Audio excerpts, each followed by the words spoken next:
Assalamualaikum warahmatullahi wabarakatuh. Perkenalkan, nama saya Gaun Erlangga dengan NPM 2321020197 dari Prodi Hukum Tata Negara.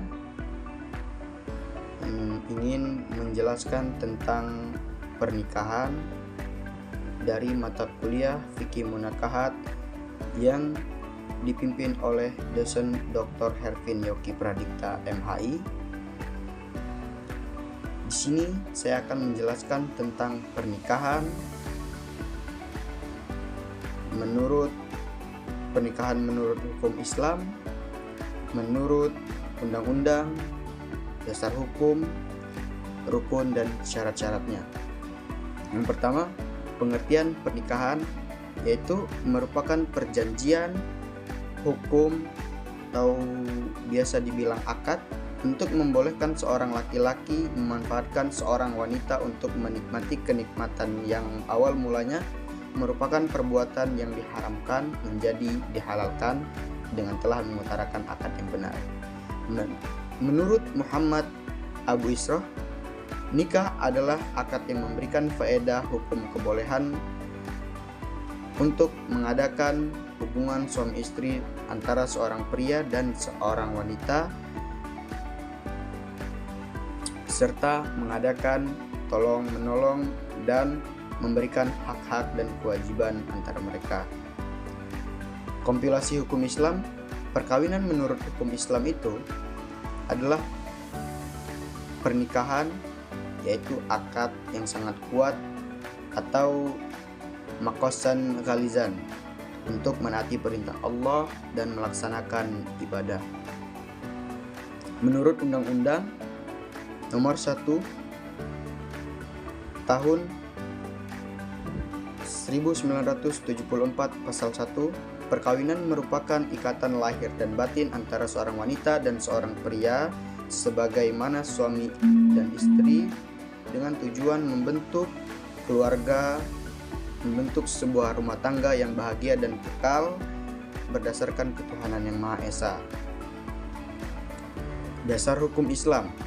Firman Allah Subhanahu wa taala, Quran surat Ad-Dariyat ayat 49 yang berbunyi, "Wa min kulli shay'in khalaqna zawjaini la'allakum tazakkarun." Dan artinya, dan segala sesuatu kami ciptakan berpasang-pasangan supaya kamu mengingat kebesaran Allah Subhanahu wa taala. Rasulullah Shallallahu alaihi wasallam bersabda, dari Ibnu Mas'ud berkata, Rasulullah bersabda, "Hai para pemuda, siapa di antara kamu yang mampu menanggung beban nikah, maka kawinlah karena sesungguhnya kawin itu dapat menundukkan pandangan dan lebih dapat menjaga kemaluan. Dan siapa yang tidak mampu, maka hendaklah ia berpuasa karena sesungguhnya berpuasa itu baginya menjadi pengekang syahwat." Baik, saya lanjutkan di rukun dan syarat nikah. Rukun nikah itu ada 5.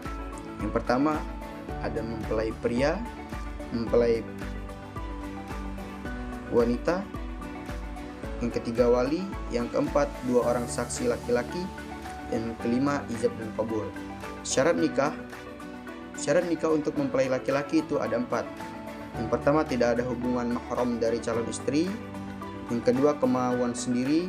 Yang ketiga, jelas identitasnya. Dan yang keempat, tidak sedang menjalankan ihram.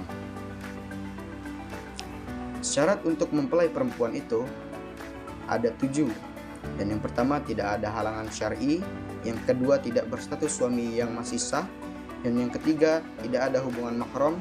Dan yang keempat, tidak dalam keadaan iddah atau ditinggal suami meninggal atau sedang menunggu setelah bercerai. Yang kelima, kemauan sendiri. Dan keenam, jelas identitasnya. Dan yang ketujuh, tidak menjalankan ihram. Syarat bagi wali yaitu ada 6. Laki-laki, baligh, sehat akal, tidak dipaksa, adil, dan juga tidak sedang ibadah ihram. Syarat-syarat saksi itu ada 8. Yang pertama, laki-laki. balik, sehat akalnya, adil, mendengar dan melihat, tidak dipaksa, tidak sedang ibadah ihram, faham bahasa yang digunakan untuk ijab dan qabul. Begitu juga syarat ijab dan qabul itu ada 4. Yang pertama, ijab itu dilakukan oleh wali atau yang mewakilinya, sedangkan qabul dilakukan oleh mempelai laki-laki atau yang mewakilinya. Dalam kutip ada syarat ketatnya, keduanya harus mumayyiz. Dan yang kedua, dilangsungkan dalam satu majelis. Kemudian antara ijab dan qabul tidak boleh diselingi dengan perbuatan atau kalimat yang dapat memisahkan antara ijab qabul. Yang ketiga, keduanya tidak boleh kontradiksi. Dan yang keempat, ijab dan qabul dilakukan melalui lisan serta didengar oleh masing-masing wali, saksi maupun kedua mempelai. Sekian dan terima kasih. Bila ada kesalahan itu datang dari saya, bila ada kebenaran itu hanya dari Allah, karena kesalahan itu memang tempatnya manusia dan kebenaran hanya milik Allah. Saya akhiri, wabillahi taufiq wal hidayah. Wassalamualaikum warahmatullahi wabarakatuh.